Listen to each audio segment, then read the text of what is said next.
알퐁스 도데 원작의 아르레 여인.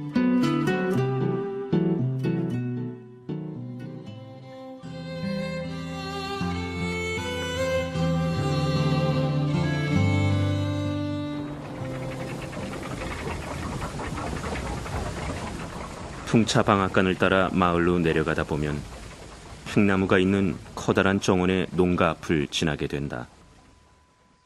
이 농가는 프로방스 지방의 전형적인 지주의 집이었다. 붉은 기와 지붕과 다갈색의 넓은 벽에는 불규칙적으로 창문이 나 있다. 그리고 지붕 위로는 곳간의 바람개비와 집단을 매달아 올리는 데 사용하는 도르래가 솟아있고 누런 건초 몇 단이 비죽 나와 있다. 왜 이 집이 나의 마음을 끌까? 이유를 설명할 수는 없지만 나는 이 집의 닫혀진 창문을 보면 이상하게도 가슴이 뭉클해졌다.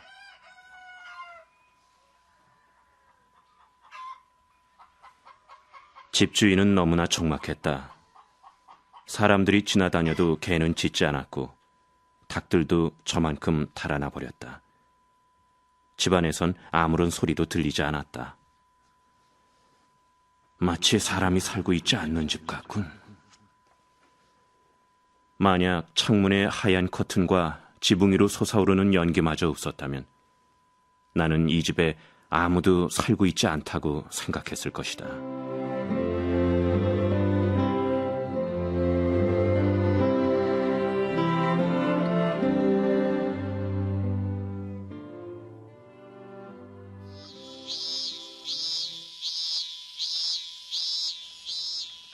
어제 한낮쯤 나는 마을에서 돌아오는 길에 햇빛을 피하느라고 이 집의 담을 따라 팽나무 그늘 속을 걷고 있었다. 마침 문이 열려 있어서 하인들이 말없이 짐을 싣고 있는 것이 보였다. 들여다보니 머리를 양손으로 감싼 채 커다란 정원 테이블에 앉아있는 덩치가 큰 백발노인이 보였다. 그는 짧은 위저고리와 낡은 반바지 차림이었다. 나는 걸음을 멈추고 노인을 바라봤다. 그러자 하인 한 사람이 다가와 낮은 목소리로 말했다. 쉬, 조용히 하세요. 아드님이 불행이 있고 나서부터 언제나 저러고 계신답니다. 그때 상복을 입은 부인과 소년이 금박을 입힌 두꺼운 기도책을 들고 집 안으로 들어갔다. 저분은 누구신가요? 미사에 다녀오시는 아드님과 작은 도련님이에요. 큰 도련님이 자살한 뒤로는 매일 미사에 나가시죠. 정말 가슴 아파서 못 보겠어요. 더군다나 주인 어른은 아직도 죽은 아드님의 옷을 입고 있답니다. 아무리 벗으시라고 해도 끔찍도 하지 않으신답니다. 그럼 주님은 이리. 잠시만요. 저 마차가 지금 출발합니까? 실례입니다만 제가 옆에 타도 괜찮으시겠습니까? 예, 그러시지요. 나는 마차가 떠날 채비를 하기에 태워달라고 부탁했다. 이야기를 좀 더 자세하게 듣고 싶어서였다.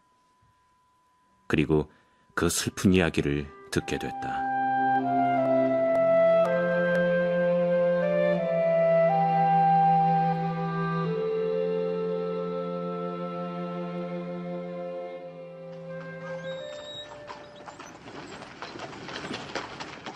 큰아들의 이름은 장이었답니다.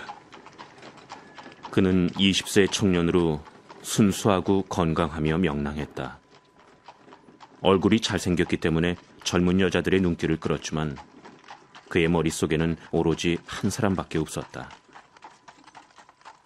그녀는 아르레 투기장에서 한 번 만난 일이 있는 벨벳과 레이스로 치장한 젊은 여인이었다.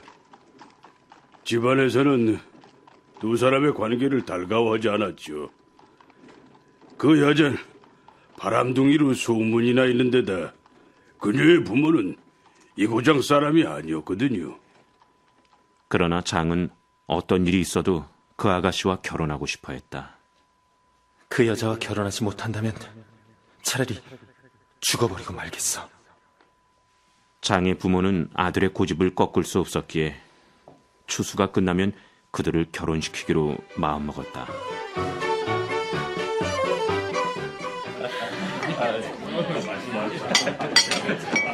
그러던 어느 일요일 저녁, 정원에서 가족들이 저녁 식사를 하고 있었다.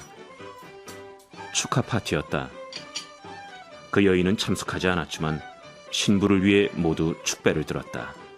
자, 우리 큰아들 장의 결혼을 축하하며 건배!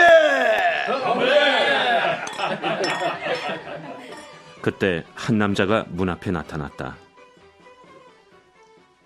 주인님, 어떤 분이 주인님을 뵙고자 청하는 뎁시오. 무슨 일로 날 보자고 했소? 영감님과 단둘이 할 얘기가 있습니다. 에스테브 영감은 일어나서 밖으로 나갔다. 단둘이 할 얘기라니. 영감님, 저는 영감님의 아드님과 결혼하려는 그 여자와 지난 2년 동안 깊이 사귀어 왔습니다. 그게 무슨 말이요? 믿기지 않으시겠지만 제 얘기는 사실입니다. 여기 증거가 될 만한 편지도 있습니다. 그녀의 부모님도 딸을 주기로 저와 약속했습니다. 근데 영감님의 아들이 그녀를 좋아한 후부터는 그녀의 부모님이나 그녀도 절 꺼리게 됐습니다. 그렇지만 저와의 관계가 있는 이상 그녀를 다른 사람의 아내가 되게 할 수는 없다고 생각했습니다. 에스테브 영감은 그 편지를 읽었다. 그리고 말했다. 무슨 말인지 잘 알겠어. 안으로 들어가서 포도주라도 한잔하지 않겠소? 감사합니다만 전 지금 목이 마르기보단 가슴이 너무 아파서 견딜 수가 없습니다. 그 남잔 이런 말을 남기고 가버렸다. 에스테브 영감은 아무 일도 없었던 것처럼 다시 식탁으로 돌아와서 의자에 앉았다. 식사는 즐겁게 끝났다.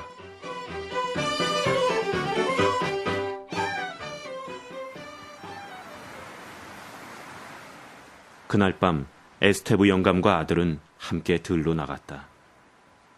두 사람은 오랫동안 밖에 있었다. 두 사람이 돌아올 때까지 장의 어머니는 자지 않고 기다리고 있었다. 여보, 이 아이를 따뜻하게 안아주구려. 가엾은 아이요. 이리 오거라. 장은 더 이상 아르레 여인에 대해서 이야기하지 않았다. 그러나 변함없이 그녀를 사랑하고 있었다. 그녀가 다른 남자의 여자라니. 그 사실을 듣고 나서는 그녀를 사랑하는 마음이 더욱 커져갔다. 다만 자존심이 강했기 때문에 아무 말도 하지 않았을 뿐이었다. 가엾게도 그런 성격이 그를 죽음으로 이끌었던 것이다.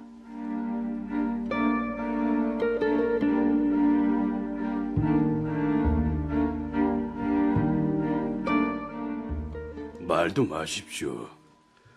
어떤 날은 아침부터 밤까지 방에 들어박혀 꼼짝도 하지 않는가 하면은 또 어떤 날은 밭에 나와서 혼자 10사람 몫의 일을 미친 듯이 해치우곤 했답니다.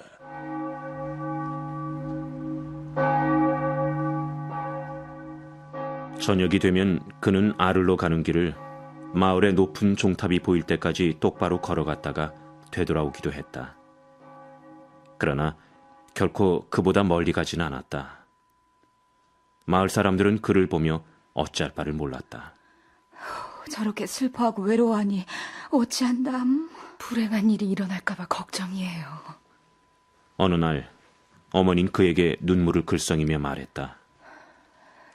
얘야, 네가 그토록 원한다면 무슨 수를 쓰든 결혼하게 해주마. 그러자 장의 아버지는 얼굴을 붉히며 고개를 숙였다. 장은 고개를 흔들더니 밖으로 나갔다. 그때부터 아드님의 태도가 달라지셨습니다. 부모님을 안심시키기 위해 늘 명랑한 척 하셨죠.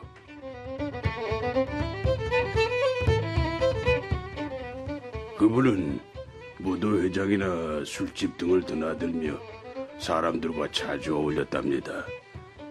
겉으로 보기엔 안정을 찾은 것 같았지요. 축제에선 아주 흥겹게 춤을 추기도 했으니까요.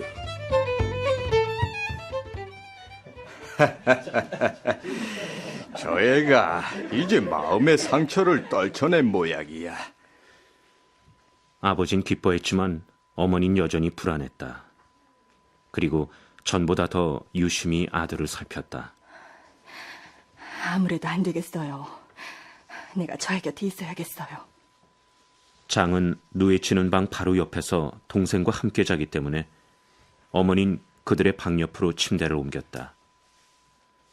밤중에 누에를 살펴야 할 일이 있을지도 모른다고 핑계를 대면서.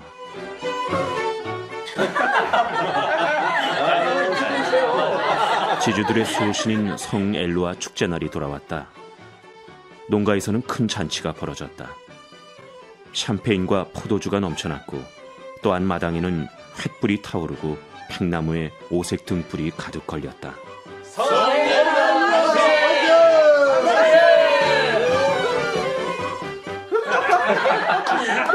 마을 사람들은 모두 지치도록 춤을 췄다. 장도 퍽 즐거워 보였다. 어머니, 저와 함께 춤춰요. 네? 자요, 빨리요. 그래. 그러자꾸나.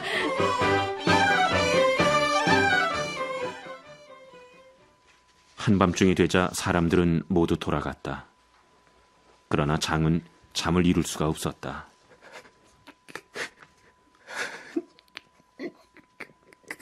나중에 그분의 동생분들에게 들으니 장 도련님께서는 밤새도록 그렇게 울었다고 하더군요. 그분은 애써 명랑한 척 했지만 사실은 너무나 괴로웠던 겁니다.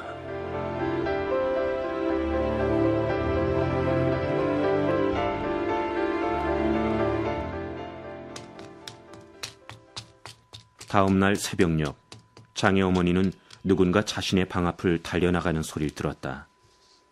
어떤 불길한 예감이 그녀를 사로잡았다. 장인이? 그러나 아무 대답이 없었다. 장은 이미 계단 쪽으로 뛰어가고 있었다. 장! 어디 가니? 장은 다락방으로 올라갔다. 어머니도 아들을 뒤따랐다. 이야! 부탁이다! 장은 문을 닫고 잠가버렸다. 장! 내 아들 장!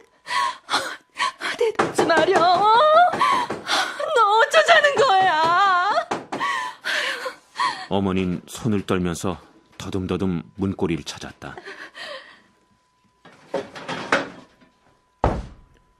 그때 창문이 열리는 소리가 나더니 마당 위로 뭔가 떨어지는 둔탁한 소리가 났다. 그리고 곧 잠잠했다.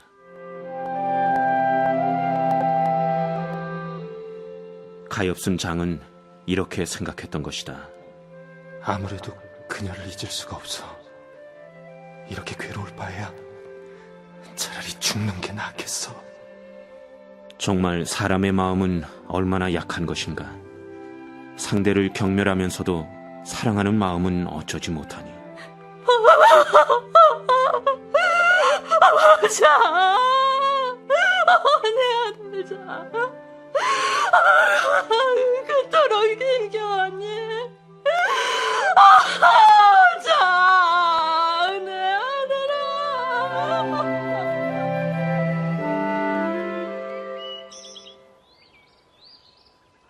어제 에스테브 씨네 집 쪽에서 슬픈 울음소리가 들리던데 들었어요? 잠결에 그 소리를 듣고 무슨 일인가 했답니다. 도대체 누가 그렇게 슬프게 온 걸까요? 그날 아침 마을 사람들은 에스테브 집 쪽에서 누가 그렇게 슬프게 울었는지 수근거렸다. 정원의 이슬과 피로 물든 돌 탁자 앞에서 죽은 아들을 양팔로 껴안고 몸부림치며 통곡하던 이는 바로 장의 어머니였다.